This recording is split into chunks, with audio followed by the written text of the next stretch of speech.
Hey, Kokomo! This is GeekStorm. I'm Sean Hilton. And this is Michael Allen Harrison. Turn it down. He's practically a serial killer. What? Michael Allen Harrison. Everybody has a middle name. It's 2 out of 3 names. Everybody has a middle name. Which makes you practically a serial killer. By that rationale, everybody's a serial killer. Hey. The Top Up crew, they should have done a little better work on you today. The what? The Top Up, the What's people who that make mean? us look beautiful.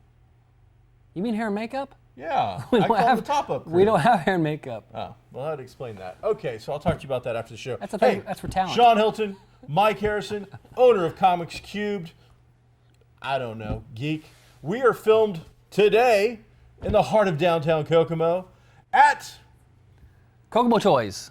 And Collectibles. Right here in the heart of Geek Street. Oh boy. Comics Cubed, That Kokomo way. Toys and Collectibles, American Hi-Fi Dream Record Place, They need a sign. Goblin Games. That's what makes up Geek Street. Wow. Today, Wow. on this episode of GeekStorm, we're going to talk a whole lot of Deadpool. We're going to talk Deadpool. Spoilers. Deadpool. Spoiler heavy. And Deadpool. You know what they are going to be? We're going to have some spoilers, but I don't know it's really going to matter because it's Deadpool, and you've already seen the majority of the movie in the previews. There's nothing that's going to happen. In fact, there's nothing that I think we can give away that you don't already know from the previews. Hey, let's talk about Deadpool. So, Okay. Deadpool's history. Deadpool was created by Fabian Nicieza and Rob Liefeld back February 1991. Wow. In the New Mutants number. It's almost like you just looked that up a minute ago. 98. It's almost like 98, you looked which that up a this second ago. gentleman gave me for free when I opened up my store. No, I did not give you a Deadpool. Did I? Oh, absolutely. Oh! I turned around and sold that for $250 and took my wife out to eat and then bought you some McDonald's. But Let's tell that story one of these days. That way people know what a great guy I am. it was a good day. He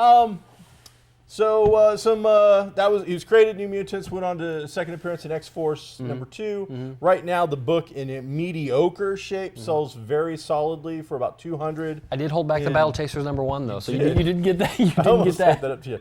Up to $600, $700, $800 in really super high premium graded grade. Right. And CGC grade means, I'm sorry folks, but your book are probably not CGC graded. Then again, if Can you're you watching open this it? show, It's not CGC maybe it is CGC graded. Right. When you go on eBay and you look this stuff up later and you're like, oh, that guy doesn't know what he's talking about, that book, blah, blah, blah, or whatever. Or before you take your comic books to sell them and you look them up on eBay and you see that the comic book that I'm telling you is only worth $3 and you're like, that comic says it's worth $300. The reason it says that on eBay is because theirs is graded at a perfect 10 and yours is like a 2. But you digress. So regardless, something I've had to deal with lately. Came out during the height of the Image era, got super popular just before those guys left, and has gone on to a career of his own. Very vastly different stylings from when he first appeared as a sarcastic bad guy version of Spider-Man to the current fourth wall breaking, chimichanga eating, silly version that we have now, which both are great, but when Rob Liefeld now says he created Deadpool, I don't believe that the Deadpool that he created is the Deadpool that we are seeing. I know. I don't remember him being like that funny type of merc with a mouth character. He was trying to be another Wolverine. He had Spider-Man quips. It was the lethality of Wolverine mixed with the humor of Spidey. He was always saying off-the-wall things. But the whole fourth wall breaking and over-the-top, absurd silly has that's something that happened after he had left. Now, there was some controversy lately. There was. Because Rob Liefeld opened his mouth, and there's been controversy since the day Rob Liefeld started opening his mouth. Okay. So they came out, and he's been doing a ton of interviews and press, and Rob was the artist. He is the one that gave Deadpool the look, and he helped develop that character quite a bit. Fabian Nicieza is the writer and actually put the words in the merc with a mouth. So on the thing, Rob Liefeld goes on to recently say in interviews that any janitor at Marvel could have created Deadpool because Rob was calling all the shots and they were simply writing his coattails. Now, if you do a Wikipedia lookup on Fabian Nicieza, that list of creation is just going to go on and on and on because the man created most of what you know from the Marvel 90 comics.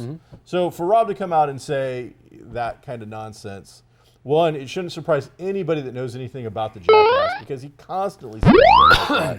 That's polarizing and is self-gratifying and gets his name in the press. Now, supposedly him and Fabian came together and said, hey, whoa, that was completely out of context.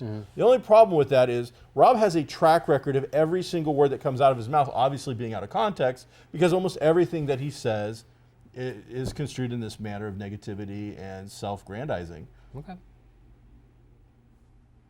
Did you like Deadpool? I did like. You know, Deadpool number 7 just came out. That's fantastic. 75, you mean? What? Number No, 7? number 7. Why 7? Because this is the 25th anniversary issue of the creation of Deadpool. Great. It's February. Oh. So 25 years ago, they supposedly created Deadpool. Nice book, solid, $9.99. Salty. Little. How much of it is reprint? I don't think any of it. I think Well, that's not bad it might be all original. How many pages are we talking about? That's a lot. It's like 48 probably. Meh, About the size of an old school annual, maybe Right. a little bit bigger. that's salty. So it's a little bit. But so what we're going to do, because as you said, that's a little salty. We're going to have a contest. Oh, we are. Yes. We're going to give away one of the variant cover Deadpool number 7s. Wow. Which we are going to give to these guys to like keep at their office, and Sure. they can That'll- they can get a better picture That'll later disappear. on That'll and disappear. make it all work. Right. Whatever. I got another one.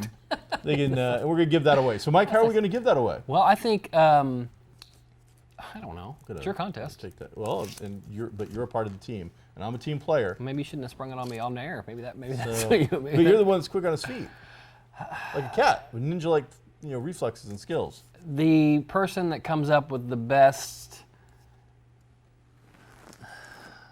Best one-word review of the new Deadpool movie. Sure. And puts it Three on words. our Facebook. Three words. 3-word Deadpool review. Right. Puts it on our Facebook page. Sure. Our producer or his assistant will pick a winner, Fantastic. and we will name that next week. Fantastic. And you could win a variant cover Right. of the Deadpool number 7. And just so you know, chimichanga is one word, not 3 words. So you can't use that. Matter of fact, chimichanga is not. You're not allowed to use the word chimichanga. 3 words. You cannot use the word chimichanga. Okay, are we done making up the rules for our contest? Well, you just sprung it on me, so they're coming to me. I'm just telling you. Okay, Right so 3 telling words, you right now. no chimichanga. Right, sure. Let's get to the movie. Hey, so what do you think of the Deadpool? All right, so give the background on some of this movie. Let's go through the history of the Deadpool movie. You know, it was always like a rumor thing, and they actually did test footage, and sometime back, that test footage was leaked on the intranet, voiced by Ryan Reynolds, and I think it was all mostly CG, and so really rough stuff, and who knows if that had a ton to do with it, but people say it had a lot to do with it being greenlit as a movie, and so it was. I think the biggest news about the movie is being a hard R movie rather than PG-13. Hard R too. Which I want to is emphasize that this isn't where most of the studios try to go with all the action movies, all the superhero movies. It wasn't until Daredevil and Jessica Jones that we saw, even anything adult that was fare. that was more than PG-13 on film, period, let alone the movies. So I think that was the best part about it, the best thing they could have done, I think, and the one thing that will ensure its success, because if you take out enough of that movie that we saw last night to make it PG-13, the fans would poo-poo on it all day long, and you probably wouldn't get a sequel. Probably not. They would that fan base would definitely consider that more of a selling out, more of a but you could have done this, you could have made it great. What they did is made a great movie. I give it like an 8 out of 10. I think it was especially compared to his first appearance in Wolverine Origins. right. And he that's if you know anything about Deadpool, and I'm not a huge Deadpool guy at all, but he does break the fourth wall a lot, meaning he will talk to the camera like we're talking to you, and he does that a lot throughout the movie. Makes tons of references to himself, his previous movies, the studio, different actors, different movies, to the camera, breaking the fourth wall quite a bit, and that's He what. acknowledges his audience all the time Yeah. as if they are part live in there, and nobody else does. Yeah. Which is kind of fun. And not just narrating like I'm narrating a story, but then he, at one point he mentions different actors in other movies. Like not just the things you need to know, as I'm telling you, so we can move the story along, kind of like House of Cards, but in a way that's like he could be easily sitting in the theater with you watching the movie. So it was refreshing and new. A lot of gags, laughed a lot, and The entire opening sequence where they show you the credits. Yeah. Every single credit is a gag. Yeah. The entire thing. That right there showed you what the movie is going to be. It's like, okay, Immediately. this is what we're going to do with this movie. So if you're not on board with this, you're not going to like the rest of the movie. You can leave now. But the opening credits, there were no names in the opening credits. It was like overpaid actor and lots of obscenities. yeah, it was this guy's a jerk and that type of stuff. It was very it was funny. It was pretty fresh and original throughout the entire thing. It was sophomoric style humor with a very hard R-edged base to it. The entire time is fart jokes and things like that taken to an almost NC-17 level on occasion. And my basic warning is going to be this: parents, I have no children. You are the only people that are going to properly raise your children. Because regardless of the whole village takes to raise your kid thing, if a single person looks at them sideways, you'll sue them. I don't think kids should see this movie. I want a PG-13 version of this movie. I want others to bow to my morality and will. You're going to decide that my kid is special. My kid is advanced for his age. My kid can understand these things. And it'll be okay for him to see this movie. I just want you to know that personally, and this has nothing to do with Howard County or the city of Kokomo, Sean Hilton's personal belief is that you're a moron. You're the kind of person whose CPS should be knocking on the door every single day. Your kid, turns out, is not that special. He is not that advanced, and what this movie is for adults. And unless your child is an adult, then he should not be seeing this film. Yeah. Don't hate your kids. See what I just did? Like 3 seconds. 3 words. Don't. Now, I got to say, last night, Take your. did we see any kids? I don't think there were. Don't take your kids. No. I don't know if AMC was finally putting a crackdown or whatnot, but it seemed like most people were respecting that. And Yeah. there was a controversy because a mom, like a couple weeks ago, I don't know if it was a mom, I Sure. assume it was a mom, Sure. the thing said it was a mom, put out like, my 13-year-old wants to see the movie, so we want you to put out a PG-13 cut. Yeah. We want you to edit a version so they could see it. It would be 5 minutes long. And there would be nothing in it. Yeah, and it would be funny. So Ryan Reynolds is Deadpool in the film. He Yeah. carries the entire thing. It is his movie from scene one to scene end. It's all on him. It's his jokes. It's his humor. It's his physical comedy. Yeah. And This is one of those. It's one of those fantastic marriages between actor and character. He's this generation's Chevy Chase. Very quick on his feet, seemingly very excellent delivery.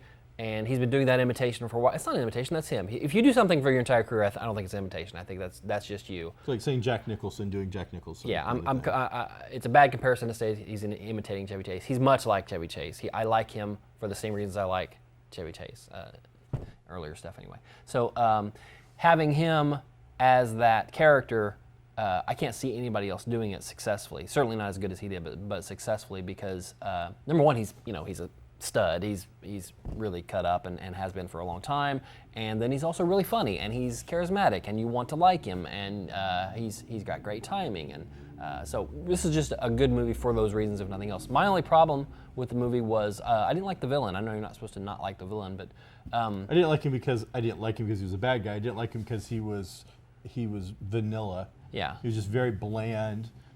They explain why he's the bad guy. They explain why Wade personally Right. hates him with a passion and goes out of his way. Why Deadpool wants this guy dead. Right. But he's just lame. He out of all the, he's just lame. It is definitely one of those things, and I think we talked about it. I can't remember which movie, but maybe sometime last year, about the heroes and the villains that they put them up against, and how so many times they're just mirror images of the hero. And when they get down to brass tacks, your hero is going to win. He's just going to be that much quicker, or fight just a little bit better. If you had a villain against Deadpool in this movie that was more like Colossus, like how is he going to beat this guy, right? How he's got to come up with something else besides the fact that I'm the better mirror than you are. And is Ajax in the comics? I don't know anything about that. I honestly don't know that one. There was an Ajax character in the old Hulk comics, but I don't think that's him in any way. But basically, and they didn't have the exact same powers. Deadpool can regenerate. Well, pretty normal looking guy. But this guy doesn't. This guy is also a martial artist, and swords and whatnot are axes, but he doesn't feel pain. I was gonna say, Yeah. That's So you can hack them both that up. Exists You can hack in them the both real up. world. That's Yeah. not even like his. I think they said that was like an offshoot of his mutant powers. He felt no pain. Yeah. And he had heightened reflexes. Oh, I is that think what what he said himself. But it's like that's really not that exciting. Now, don't get me wrong, we're like picking this apart to have something to say. Yeah. But overall, I mean, it was still very, very funny. Colossus is the Dean Martin through this entire thing to Deadpool's Jerry Lewis. He is the straight man. Mm-hmm. He's completely CGI the entire time, and he may be Gollum kind of cool for CG. Not the way he necessarily looks, but just the character coming to life kind of thing. Yeah. He's funny. It's fantabulous. He had a Russian accent. That was nice. That was good. He was oversized, more than human sized. He was hulky. He was very hulky. So almost too bulky for me, but that's still not bad. They made his. And then, why would Deadpool punched him like twice, broke two hands, and kicked him? And what happened the third time that made him think that he wasn't going to break an appendage on Colossus? It's Deadpool. Right. He's just gonna get better. That's true. So, and then was it Negasonic? Teenage Warhead. I think there's more to it than even that. I think it's Negasonic Teenage Warhead. I think is what it something is. like that. Yeah. Well, she was pretty cool. She was very funny. I didn't think I'd like her, but I liked what they did with her. So, and, only real complaint besides in the bad guy things I complain. My only real Sure. complaint is, and this is all movies nowadays. Besides the fact that they all have lame posters, don't you hate that, man? Back in the day, we had really cool posters, lame posters. The entire first half of this movie, all of it, you've already seen it. You haven't seen the R-rated version. Everything you saw, everything in the previews is the first, probably 75% of this film. I don't know that you've done a supercut recently of a bunch of stuff where you did that. You could probably go in with the previews and have like a really good understanding of the entire thing, from the origin to the kidnapping to the inclusion of the two X-Men, how that all works out, the two major fight scenes. It's all there. I think that's a real problem in Hollywood right now, is that we are just seeing too much. The media machine, and Fox has done a lot of great things with the media leading up to this movie. But Batman vs Superman just put out their final trailer with a bunch of new footage. Okay, so you said 75%.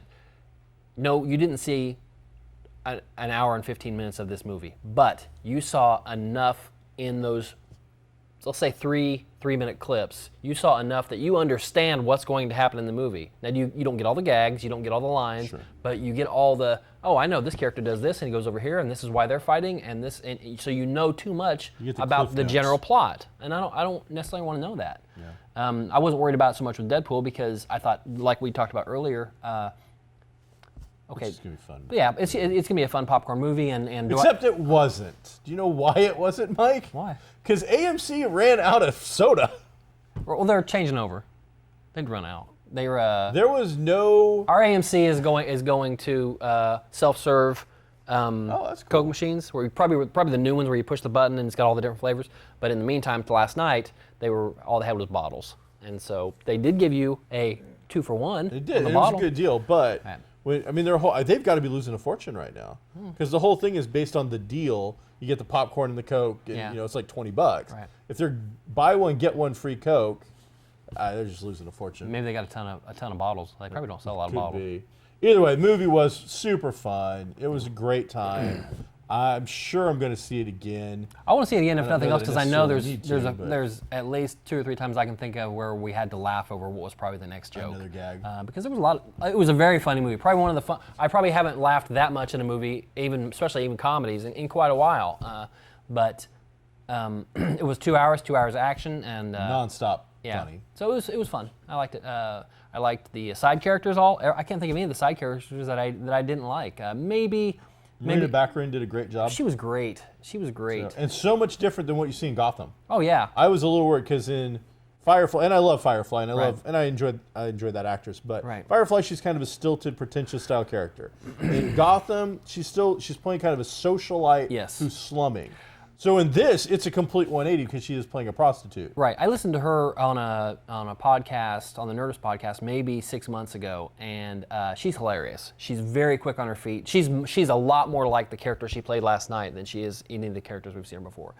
She's Juilliard trained, but has an excellent sense of humor and comedy timing. So she was great in the movie. T.J. Miller, he was funny. I can't. Gina Carano, probably pretty underused in this as far as acting. She's a big, strong chick? Yeah. Who is she? She's an MMA fighter. Is she an MMA guy? Okay. She was in an excellent movie called Haywire, which was, I think, a Steven Soderbergh movie. So it was a real, serious, great, dramatic movie with Michael Fassbender and herself, and she was great in it. And she actually had to act in that and was great, unlike this one, which was a lot of action. So go see Deadpool. Oh, yeah. If you're over the age of 17. You know what? If you're 16 and a half, whatever. I don't want to get involved in that. That's up to you to sneak in and get a fake ID. There's a lot of graphic. There's plenty of nudity. There's a great scene with Stan Lee, which I didn't think he would be in this. Oh, it was great. I didn't think he'd be in it, but This is by far his funniest cameo. I think so. I think you're right. Remember, you can't buy love, I don't remember what he said. but you can rent it for 3 minutes. Yeah, that's what he said. Now, that's our Deadpool stuff. Sure. Before Deadpool, though, we got to see some cool trailers. Sure. There was, we got to see Suicide Squad. Yes. And we got to see, was another superhero one. What was the other superhero one? Can't believe I can't remember it now. Was it Batman? No. I don't know off the top of my head. No. That's sad. But that was what I was going with. We saw 2 trailers use music from Queen. One was a Suicide Squad trailer, and one was some other movie that I've never heard of before called like Go Hard Henry or Oh Hardcore yeah, Henry. that's going to be the same people that did District 9, and even the same actor are doing this movie, and it's basically a POV action movie in which the entire movie, you've seen all these hidden or the found footage. Well, this is you're seeing through the robot or through the main actor's eyes the entire thing, because I think he's mechanical or he's an android or something like that, but he's like a fighting android. I think it's a cyborg because the chick seems like she's married to him. Yeah. So I'm going to assume he's a cyborg Sure. kind of thing. Or maybe he gets implants or something. Yeah. It's hard to say. But the entire thing It's all is POV Yeah. where you're seeing. Yeah. I'm sure there's going to be some big sequence where he looks in a mirror so we can actually see Yeah. somebody. But everything we saw in the preview is just a hand here and there. Yeah. I believe that this is going to be a Dramamine movie. We've seen some shaky cam stuff. yeah. We've never seen a movie done the POV style. I think it's going to mess with people a little bit. But I very much enjoyed their use of Queen music. The whole movie itself looked like crap.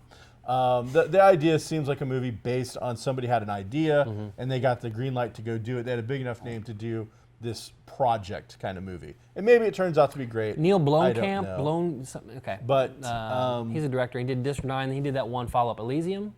Is that him too? Yeah. Okay. And Elysium had Matt Damon, so at least had some star power. And then he did another one with that same guy from District 9 too, that was in last night's movie, or last night's trailer, but hasn't really garnered as much that. Chappie, that's what it was, yeah. And they're all very dystopian type of. Just and this looks like the same kind of thing. Yeah.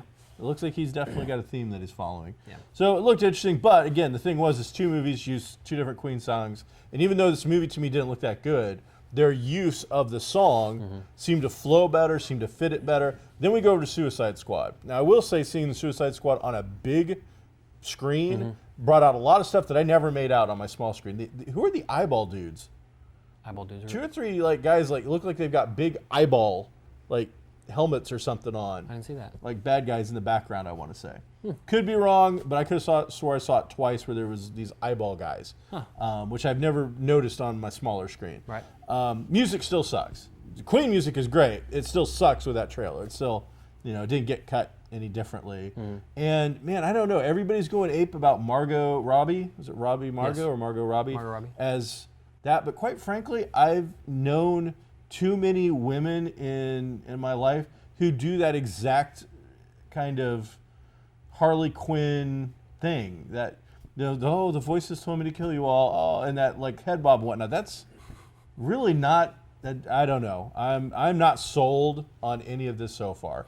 It's a tough thing, I'm sure, for any actor or actress to get a hold of something iconic and balance between not doing exactly what you're going to see and putting your own spin on it and not falling into exactly what you're talking about, whether it's, we've seen this 1,000 times or, although we haven't, we've seen it on animation, things like that. But, it's, I don't know, it's a tough call to make that choice, I bet, between having to go with what the fans want and then go with what the fans don't want and trying to find out what goes in between there. Kind of happy medium. Yeah. It's going to be interesting. I mean, I'm very excited about the movie, and I think it's one of the reasons I'm being a little hypercritical before it even comes out. It seems very dark looking, Yes. like a lot of nighttime stuff, and that's usually not great for action.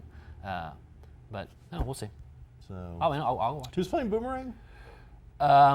Jai Courtney. Jai Courtney. Who's he again? Because the name sounds super familiar. He was in that last Die Hard movie. He was his son. He was Bruce Willis' son. He's got a good look. He was in one of the out of all those Hercules characters, type movies. he kind of looks. I think he looks the coolest. Clash of the Titans. He was Kyle Reese in the Terminator. Kyle Reese in this last Terminator. Okay. I think he looks cool. Just it caught me as out of him. So far, I'm very disappointed in the look of Deadshot. He's the one that's got me kind of bummed, but we'll see with the rest of them. Before the movie comes out, I'm sure we'll do a over and under Vegas odds on who lives, who let's dies. do that. Yeah, let's do that. That'll be kind of fun. Suicide Squad with Who makes it to the sequel? So did you check out that link I sent you for the new Girls thing? Yeah. Yeah. So I mean, we're living in a day and age where it has become increasingly more important for companies to start being more diverse. Right. Comic companies have always had a demographic. Well, that's not true. Since the 60s and definitely into the 70s up till just recently, demographic for the average comic buyer has been male between a certain age set. And now we are starting to see those numbers and that wall break apart. It's our own fault for giving them the vote. That's honestly what happened there, and we should have done it. None of this is I have nothing to say about People are leaving. what he said at all.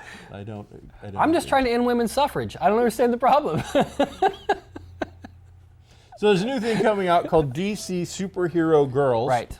And I no joke, I'd seen something about it the other day. I'm like, it looked like almost like a Bratz kind of look with superheroes from the DC universe. Mm-hmm. But this morning there was a link to see like a little 3-minute clip. Mm-hmm. So I sent it to you. I watched it, and the idea looked like the girls are in a high school setting of some sort. They're going to superhero training school, and DC has figured out that we can make money on every character. So it's superhero girls. And it was Wonder Woman is the very obvious leader, and Bumblebee, who's an old Teen Titans character, but what worked really nicely. And then Poison Ivy and Harley Quinn. Right, and Batgirl. I think those are the ones. Those are the 4 though that were in the actual. Oh yeah, thing, the clip. Yes. In this yes, clip, yeah. And so you're seeing bad guys as superheroes now, and they're making that transition for this. But what I think is interesting about this DC Superhero Girls is it's a boy band kind of thing. They came up with the idea and partnered immediately with Random House to do those kind of young reader tween age style books. Oh, okay. They teamed up with Mattel to do a Bratz style playset thing. They teamed up with Lego to do a Lego kind of, a Lego set for it. And then of course they'll have the comic book. So creating this, they went market researching and made sure that they were going to have a brand splash right out of the gate. And this is for a super young audience. This is going to be your 6, 7, 8, 9-year-olds probably, would be my guess. It really, watching that clip that you sent, really reminded me of cartoons from, let's say, late 80s, or maybe mid 80s, kind of like remember the wrestling cartoons, the WWF cartoons. It reminded me of that. The ones that were selling you something. Yes. And this is what this felt like a little bit. It was did. Shilling. It was very much. It just had please, maybe we can post it and you can watch it. But it had just a very 80s feel to it in the dialogue, in the situations, and the solutions to conflict and things that were going on in the thing just seemed super young and super reminded me so much of those old. And I hope it finds an audience, and I hope it does well. I really do. But it can only be good. The problem I had with this was we're talking about all diversity. Sure. Is what it's all about. What was the opening sequence? I don't remember. It is, not exaggerating, it's Wonder Woman going to her final exam for her costume. Oh, right. It's basically a fashion show. Sure. That they're doing a final exam on to see if their costume is any good or not. It's like if you're going to diversify, really, and not pigeonhole little girls into things, maybe, I don't know, take out the fashion show element immediately and stop doing crap like that. I remember one of the cosplayers on some Facebook page was talking about how much they were liking these pictures that were coming out from this show because they weren't all in heels and they weren't all dressed like models. Obviously it's for girls, so it's going to be toned down quite a bit, but they weren't wearing things that they actually couldn't go and Sure. kick It somebody's wasn't butt age in. inappropriate. Yeah. Also, they were clothed. And what you're saying about the female audience, when I was obviously joking earlier, I don't know if it was on, I don't know if you posted the link or somebody did about gaming. The gaming audience is now over 50% women, and that's pretty interesting. I would not have thought that category be the one that goes over that milestone first. I would have thought it would have been comics, but that's pretty interesting. I think you've seen a greater expansion in gaming than you have seen in comics. Comics haven't changed that much. Yes, they have more female characters, but Starfire, even though she's got her own book, was wearing less clothes than she's ever worn before. Sure. Whereas in the gaming sector, you've got, it's not just role-playing games. You've got a lot of board games coming out. Right, yeah. And those board games are much more easier to get involved with regardless of sex or even sexual orientation. Anybody can play Ticket to Ride or some of these other games. So comics have got a ways to go. They've got to, and some of it I don't want to grow up. Some of it needs to just stay the way it is. But that's the great thing is nobody's forcing you to buy a title. A title only survives based on how much people spend on it. So if only 5 people in the world are buying it, they're going to quit making it. There you go. Well, that is GeekStorm for this episode. I hope you have enjoyed our Deadpool coverage. Next week, I believe that we'll be coming back to discuss all things television as things are starting to heat up a little bit in the world of comic book television. Supergirl got a 20% bump the Just by episode saying after Flash? saying Flash was going to cross over. And photos are starting to leak. So I'm Sean Hilton. This is Mike. We love you. See you next time. It's not really accurate. I barely know them.